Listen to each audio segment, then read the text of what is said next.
Hello అండి, నమస్తే. మాది భవానీ మ్యాట్రిమోనియా హైదరాబాద్ ఈసేల్లో ఉంది.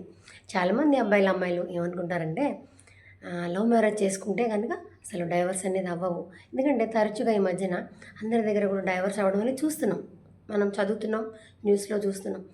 చాలామంది అలా అనుకుంటారు. బట్ ఏంటంటే లవ్ మ్యారేజ్ అనేది దాదాపు 4, 5 ఏళ్ళు ప్రేమించుకుని 4 నెలలు కూడా కాకుండానే డైవర్స్ తీసుకునే వాళ్ళు కూడా చాలామందిని మనం చూస్తున్నాం సెలబ్రిటీస్లో.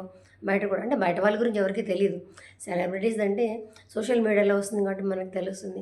బట్ ఏంటంటే లవ్ మ్యారేజ్ చేసుకుంటే డైవర్స్ అవుతాయి అనేది రాంగ్ కాన్సెప్ట్.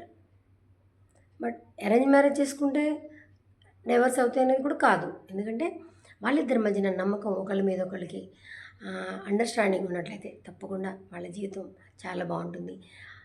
ఆలు మగలు ఒకళ్ళకొకళ్ళు కొట్టుకోకుండా, తిట్టుకోకుండా, లేకపోతే ఆర్గ్యూ చేయకుండా ఉండే జంటలు లక్షలో ఒకళ్ళు ఇద్దరు ఉంటారు. బహుశా అలా ఉంటారో లేదో కూడా. ఎందుకంటే మనం ఇన్ని వేల మందిని చూసినప్పుడు అలాంటి వాళ్ళు ఉండరు. బట్ ఏంటంటే అవే బాగుంటాయి. ఇవాళ కొట్లాడుకునే, దెబ్బలాడుకున్నా, అరుచుకున్నా సాయంత్రం అయ్యేసరికి ఒక రోజుకో డెఫినెట్గా అవి సాల్వ్ అయిపోవాలి.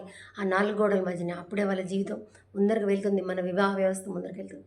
అంతేగాని లవ్ మ్యారేజ్ వల్ల డైవర్స్ అవ్వవు, అరేంజ్డ్ మ్యారేజ్ వల్ల అసలే అవ్వవు. వాళ్ళిద్దరి మధ్యన అండర్స్టాండింగ్, ప్రేమ, నమ్మకం ఉన్నట్లయితే తప్పకుండా వాళ్ళ జీవితం బాగుంటుంది. మీరు కూడా అదే ఫాలో అవ్వండి. నమస్కారం.